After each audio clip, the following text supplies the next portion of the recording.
He'll always be Batman to us. Welcome to Ms. Mojo, and today we're counting down our picks for the top 10 hilarious Stiles Stilinski moments. You probably don't remember me. I sit behind you in biology. Before we begin, we publish new content every day, so be sure to subscribe to our channel and ring the bell to get notified about our latest videos. For this list, we're looking at the most memorable moments from the hit series Teen Wolf, in which Stiles provided some much-needed comic relief. Some of the entries might contain important plot events, so a spoiler alert is in order. I seriously don't understand how you survive without me sometimes. Let's go! Line it up! Number 10. Lacrosse with Scott. Lacrosse has always played, pun intended, a big part in Teen Wolf. When the coach starts open tryouts, Scott feels that his position on the team might be in jeopardy. The new guy Liam and his abnormal talent certainly don't help the situation. He's inhuman. What is he, like a were-cheetah? Does that even exist? Is that a thing? I think he's just that good. I'm gonna puke. Take me somewhere. Okay, come on. Okay. Stiles, being the friend he is, tries to help Scott during practice, but ends up needing some help himself after running intense laps. Despite being out of breath, Stiles makes snarky comments about Liam, adding to the humor he's already achieving through physical comedy. Maybe she's perfect at everything. I hate this kid. Keeping up with your werewolf friend who has supernatural strength isn't easy, but Stiles tries his best, guaranteeing laughs in the process. Dude, what is going on with you? I don't know. I'm having a really off day. Off day? You were dying out there. I feel actual physical pain watching you. So you make any shots? Yes, that is because I am terrible, though, Scott. You were the alpha. Number 9. Knocking over a vending machine. Stiles has many desirable qualities, but stealth isn't one of them. Season 2 begins with Lydia in the hospital following Peter's attack in the previous season, and Stiles remains there to keep an eye on her. Throughout the night, he gets hungry, and given the hospital's limited options, he heads for the vending machine. See me sneak. As Stiles' luck would have it, however, his treat gets stuck. In an attempt to move it, Stiles manages to knock down the machine, causing a ruckus.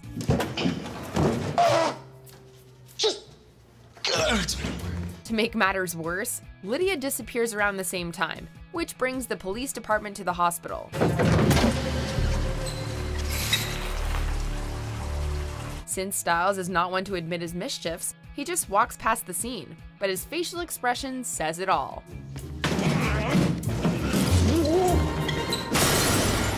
Number 8. Argument with the coach. If there's one character who can compete with Stiles when it comes to humor, it's Coach Finstock. We're gonna make this thing. Nothing is gonna stop us! Stilinski, put your hand down. You know, there's like a food exit about a half a mile up. I don't know if we stop and then maybe traffic. We're not gonna stop. Whenever they're on screen together, we know something priceless is about to happen. In this episode, the gang are riding the bus to a meet. However, Scott is wounded from a fight, and Stiles needs to get him outside to help him heal. Okay, but if we stop... Stilinski! Shut it! Seriously, it's a little bus! Stop asking me questions! I hate him.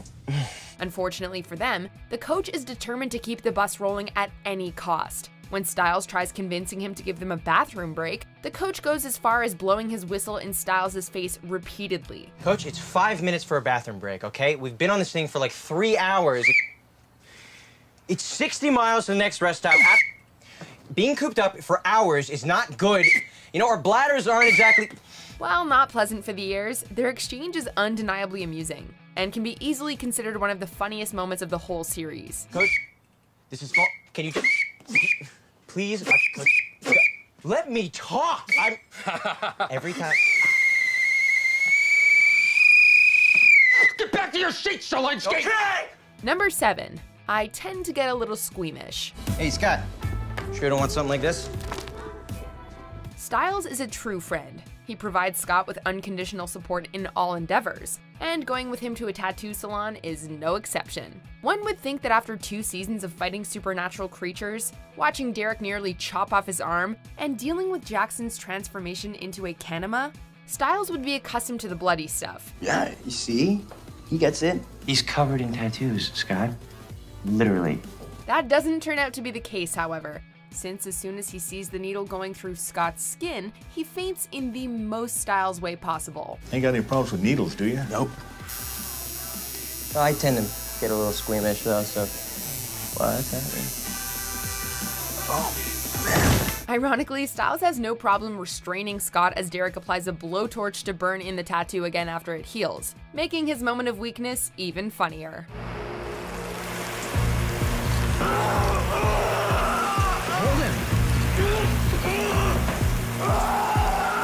Number 6. Batman and Robin. I think you and Mr. McCall would benefit from a little distance, yes?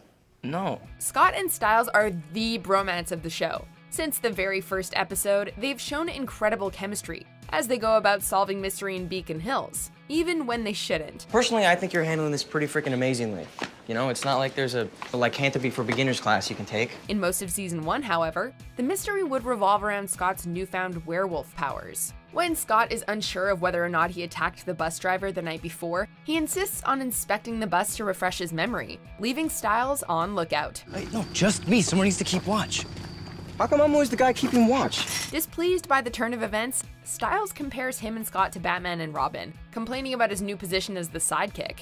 Okay, why is it starting to feel like you're Batman and I'm Robin? I don't want to be Robin all the time. Scott is unamused by this exchange, setting the tone for the dynamic between these two for the rest of the series. Nobody's Batman and Robin any of the time. Not even some of the time? Just stay here. Oh my God. Number 5. It's Your Dream. One of Stiles' trademarks is his ability to get out of just about any situation. Halfway through the first part of season 3, conflicts rise that put our pack at risk. Danny, you awake? When Deucalion leaves Scott a cryptic clue, the group believes the answer might be with Danny, who's in the hospital after being targeted by Deucalion's pack. Stiles sneaks into Danny's hospital room, but when attempts to wake him up fail, he resorts to going through his stuff. What are you doing? I'm not doing anything, Danny. This is just a dream that you're having. As luck would have it, Danny starts waking up, which gives us a hilarious exchange between the two, where Stiles manages to convince him he's dreaming. Why are you going through my stuff? Right, but only in the dream. Remember? Dream. He does it in the most sassy way possible, sprinkling in comedy into an otherwise action-packed episode. Why would I dream about you going through my stuff? I don't know that, Danny, okay? It's your dream. Take responsibility for it. Just shut up and go back to sleep. Number 4. Scott's chains falling out of a locker. Yet another entry that involves our favorite lacrosse coach. As season 2 starts, Scott reassures Stiles remarks on how his ignorance is a wise choice, and in this case, we can't help but... Number 3. Not fixing the gas gauge. The 4th season opens with the gang traveling to Mexico to find Derek. Unsurprisingly, it ends up going south. As if it wasn't enough for them to get locked up and tortured, the group also find themselves trapped in the desert when the car breaks down. I'm shaking it like this because we're in the middle of nowhere with your broken down Jeep and we're being attacked by yet another razor-clawed monster. And I'm terrified. Well, just be slightly less terrified. Unfortunately for them, Stiles is no mechanic and has no clue how to fix his Jeep, which leaves Lydia less than amused. And hold this. What's this? I don't know, I'm hoping it's not important. Oh, God. To make matters worse, Malia realizes there's someone out there, hunting them, and launches into the dark to fight it, with Kira right behind her. Malia, wait! Hey, Malia!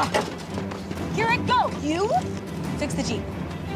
Stiles wants to go after her, but he's forced to focus on the Jeep, which he somehow manages to get running. Let's just say he's not our first choice in a mechanical emergency. Number 2, trying to get Allison and Lydia's attention. After everything that happened, I'm not sure she's coming back at all. Well, I think she is. I'd say pretty definite, you know? Like 100%. Stiles' crush on Lydia was a running gag for the first 2 seasons, but he seemingly moved on after accepting that she loves Jackson. Scott, having broken up with Allison at the end of season 2, is also on the singles team as the 3rd season opens. Their fresh start is short-lived, however, as the guys happen to run into them at a red light not 10 minutes into the first episode. Oh my God, oh. Oh my God. Oh my God, oh my God, oh my God, I can't see him, not now. Can we just drive, please, Stiles? Scott, it's a red light. Stiles, being his goofy self, rolls down the window and tries to get their attention, with the girls deliberately ignoring him and driving off as soon as they get the chance. I think we should talk to him. I think we should say something. No, I'm just gonna say no, Stiles, no, come on. Oh my God, dude, no. Hey! Stiles' response to that is that the girls probably didn't see them, making an already hilarious scene even more priceless. You know, they probably didn't see us. Before we unveil our top pick, here are some honorable mentions. Okay, see this? It's maybe 3 inches of room to gather enough force to punch through solid. You can do it. Well, Dad, there's a conversation that we... You're not gay.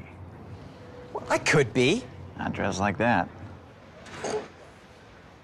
What, Scott, come on. I'm 147 pounds of pale skin and fragile bone, okay? Sarcasm is my only defense. Just help me find it. Don't think about Allison being in the stands. Or that her father's trying to kill you. Or that Derek's trying to kill you. Or the girl he killed. Or that you might kill someone. If Hunter doesn't kill you first... I'm sorry, I'll stop.